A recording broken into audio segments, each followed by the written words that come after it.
Como ya conocemos, es definitivo, el Senado de Brasil decidió que la presidenta Dilma Rousseff debe abandonar el poder y ahora conversamos vía Skype con el analista político Alejandro Barahona. Don Alejandro, bienvenido. Muy buenas tardes, un placer estar con ustedes. Bueno, ya se definió entonces el panorama en estos momentos en Brasil, ¿no? Está suspendida la presidenta. ¿Qué va a pasar ahora? Ella dice que no es culpable, que no tiene ningún tipo de cargo. ¿Cuál es el procedimiento que sigue, don Alejandro? Bueno, ahora durante esos 180 días donde ella va a estar suspendida para poder enfrentar el proceso del impeachment, precisamente lo que se busca es lo que sería el juicio político a nivel de Senado, donde se necesita una mayoría calificada, o sea, 51 de los, perdón, 41 de los 81 senadores que conforman la Cámara Alta, el Senado. Entonces, básicamente aquí hay dos elementos, digamos, muy complicados.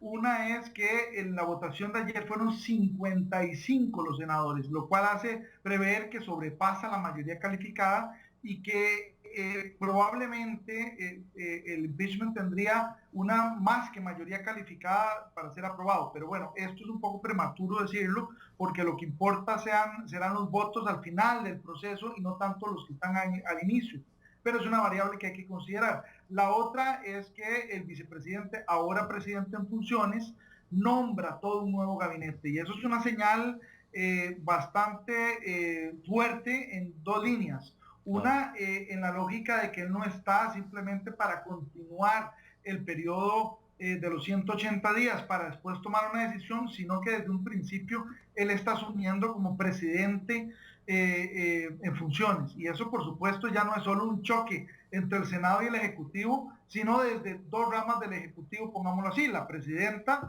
que sigue siendo presidenta, solo que separada del cargo, y el vicepresidente, que ahora es presidente en funciones. Entonces, es una situación complicada y concuerdo con la visión desde la perspectiva de que ahí también tenemos no solo un choque entre poderes de la República, sino que también dentro de fuerzas políticas, porque el vicepresidente, ahora presidente en funciones, pertenece a otra fuerza política que no es el Partido de los Trabajadores de Dilma Rousseff y que le daba perdón, una mayoría para gobernar a nivel de las dos cámaras. Señor Alejandro, ¿qué informe pueden o qué injerencia podrían tener algunos, la comunidad internacional en relación a lo que se vislumbra en Brasil? ¿Podrían algunos países o algunas organizaciones internacionales llegar a brindar información o a brindar apoyo a Brasil en este momento?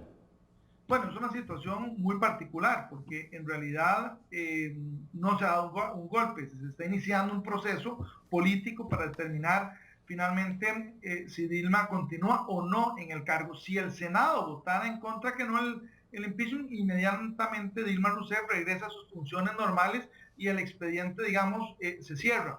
Ahora, aquí también hay que ver varios elementos. Una es que tanto la OEA como la UNASUR en la figura de los secretarios generales se han manifestado en contra del proceso de impeachment por considerarlo antidemocrático al estar básicamente, digamos que con la posibilidad de modificar el mandato que el pueblo le dio. Y dentro de esa perspectiva hay que también considerar que Dilma no ha terminado de ser presidenta. Entonces, para los organismos regionales, en este caso, y para los internacionales, tendrán que esperar a que se resuelva por parte del Senado el proceso para entonces efectivamente poderse pronunciar. Por lo pronto, todo hace presumir que UNASUR, por supuesto, si no lo ha hecho, se manifestará en contra y la OEA mantendrá sus reservas. Sin embargo, aquí también un elemento vital que usted señala muy bien es que para que un gobierno tenga legitimidad tiene que tener el respaldo de sus contrapartes, o sea, de otros gobiernos y de organismos internacionales. Eso lo veremos en las próximas horas. Si por un lado los gobiernos se mantienen cautos y no se pronuncian, respetuosos de la decisión del Senado, por lo menos hasta este momento, o si por el contrario se manifiestan. Eso es un tema que sabremos probablemente en las próximas horas. ¿Y qué saben ustedes de la posibilidad que tenga el Congreso en los próximos días o el Senado en los próximos días? ¿Qué pruebas presentaría en estos 180 días que quedan antes de llegar al veredicto final?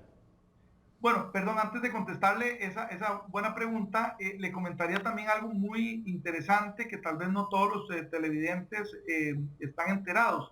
buena parte de los razonamientos de los senadores antes de la votación, hoy en la madrugada, hoy jueves en la madrugada, fue que criticaban el tema de la situación económica y criticaban también todo el tema de los casos de corrupción. Ambos temas no tienen que ver directamente con el impeachment. Entonces aquí también tenemos que decir que dentro de este proceso también se están entremezclando una serie de variables importantes. Pero digamos, para acercarme un poquito más también a su pregunta, es que básicamente lo que tendríamos es, digamos que prudencia por el momento, especialmente porque también aquí hay una variable que tenemos que analizar, es cómo va a reaccionar, como sus notas lo señalaban, el pueblo brasileño. Y esto es importante porque no necesariamente el que haya asumido el vicepresidente quiere decir que las aguas van a tender a normalizarse, debido a que el mismo vicepresidente o el presidente en funciones no cuenta con el respaldo de una inmensa mayoría de los brasileños, a tal punto que el 60% piensa que él también es corresponsable de los mismos cuestionamientos que se le hacen a Dilma Rousseff. Pero es ella la que tiene que, en primera instancia, responder por los cuestionamientos de créditos complementarios. Pero esto lo digo también porque el 60% del brasileño cree que el presidente en funciones debería también renunciar. Entonces, tendremos que estar también viendo qué sucede en las calles brasileñas, en sus redes sociales, para poder entender hasta dónde la votación de ayer tiende también a regularizar las condiciones o más bien va a profundizar esas manifestaciones que hay en las calles brasileñas. Y a nivel económico, ¿ustedes creen que las relaciones o el intercambio comercial y los compromisos internacionales que tenga Brasil o algunos contratos van a estar frenados en estos días? Mire, yo creo que es normal que al cambiar el gabinete va a haber un proceso también de acomodo. Entonces probablemente tendremos las próximas 2 semanas a un mes, yo diría, un proceso de stand-by, de ralentización de todo el proceso gubernamental de toma de decisiones, pero no creo que la situación, digamos, económica, que ya está en una situación complicada, vaya a complicarse, a menos que efectivamente las manifestaciones en Brasil continúen, lo cual podría generar todavía más incertidumbre, no solamente en los actores económicos, sino en los diferentes mercados, que pudieran efectivamente afectar un poquito más la credibilidad que tiene actualmente Brasil. Sin embargo, el volumen que tiene Brasil y hace prever que en realidad la situación no es tan crítica como es en otros países latinoamericanos en este momento. Don Alejandro, usted como analista político, ¿cuál es su perspectiva, su visión en estos momentos de qué va a pasar? ¿Va a quedar suspendida definitivamente o usted cree que el Senado votará para que el caso quede así? Mire, a juzgar primero por el poco apoyo político que en este momento cuenta Dilma Rousseff, a una mayoría calificada de 55 de los 81 senadores, y efectivamente a partir del descontento y cómo los actores políticos también están tratando un poco de ver cómo se ven favorecidos o al menos verse lo menos afectados posibles de toda esta crisis de legitimidad en Brasil. Es probable que Dilma tenga, digamos, el proceso de impeachment muy cuesta arriba. Pero yo no tampoco menosprecio las capacidades y habilidades, no solo de Dilma, sino también de Lula, en este proceso que pudieran revertir o al menos, digamos, reducir la cantidad de senadores que pudieran estar votando el impeachment. Pero estamos hablando que de 55 a 41 tenemos una brecha de senadores que habría que convencer para que no voten el impeachment muy importante. Por eso hablo de cuesta arriba.